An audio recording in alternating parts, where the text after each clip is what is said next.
I've loved this show since I was so young, and I've been dreaming of playing her forever. Things do not look good for Rachel Zegler and her acting career as we know it. And if you've ever seen Evita, it is a challenging part to play, and I don't think she has the temerity, the stamina, you pick a word here, in order to pull it off going, every single day that the theater is open. I'm a very talented, capable individual. I'm here for a reason. I can do it. Hollywood thought it had seen every plot twist until it changed. Org petition outperformed an entire marketing team.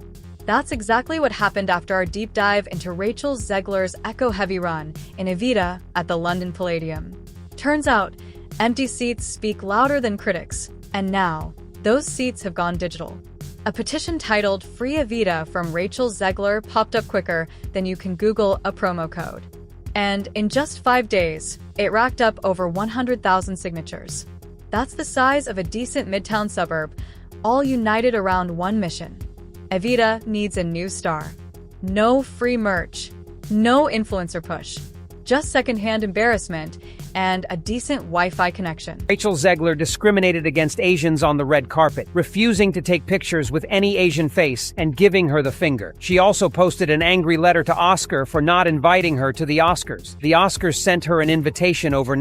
At first, the petition read like a gentle note from a disappointed theater grandma. We respect Miss Zegler's talents, but this production should honor the legacy of Eva Perón. But scroll down 2 lines, and the niceties vanish. Suddenly, producers are being accused of punishing ticket buyers, igniting viral PR disasters, and treating West End audiences like unpaid focus groups for Hollywood test runs. Meanwhile, the signature counterspun like a Vegas slot machine, and the comment section? A non-stop roast so brutal, it could have powered the stage lights on its own.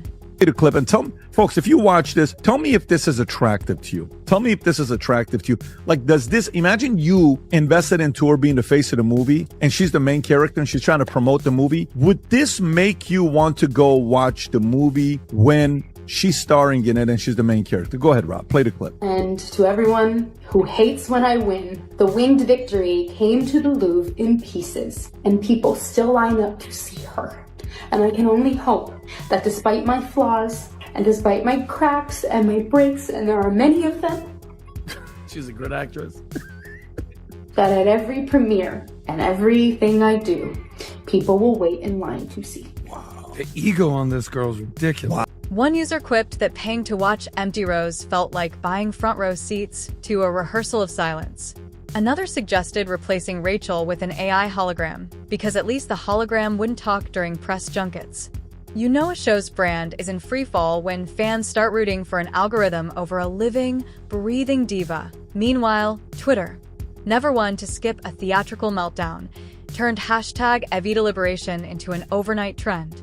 Memes compared the Palladium's balcony to that iconic Phantom of the Opera scene with a crashing chandelier, except this time, it wasn't lighting that fell, it was consumer confidence. A split-screen image of Rachel's beaming Met Gala close-up next to a sea of empty red seats racked up 500,000 likes. Each retweet hit like a digital sigh. We tried, but girl, you lost us at it's no longer 1937. It's no longer 1937. I never want it to come off as me being ungrateful for the opportunities I have. I can also be having the greatest time and simultaneously wishing people would stop sending me death threats. Right. Every time that a celebrity gets like one DM that says KYS, they're like, I'm getting death threats! Someone save me, but not a prince! Don't anybody but a prince. Don't you dare save me. Well, she's like, I'm getting these death threats, and the cops were like, well, save yourself. Like, yeah, you're a girl boss, aren't you? I saw that interview. Save your. Meanwhile, Reddit became ground zero for crowdsourced casting ideas. Florence Pugh because she can sing and knows when to log off. Anya Taylor-Joy for the accent consistency, if nothing else. And one chaotic genius pitched Dolly Parton, arguing that at this point, why not go full camp and guarantee a sellout every night? Behind the velvet curtain, producers try to stay calm, releasing a one-paragraph statement about their creative confidence in the current cast. But according to industry whispers, a different script was playing out, complete with cocktail napkin contingency plans scribbled during panicked bar meetings. Box office spreadsheets don't care about artistic confidence. They care about numbers.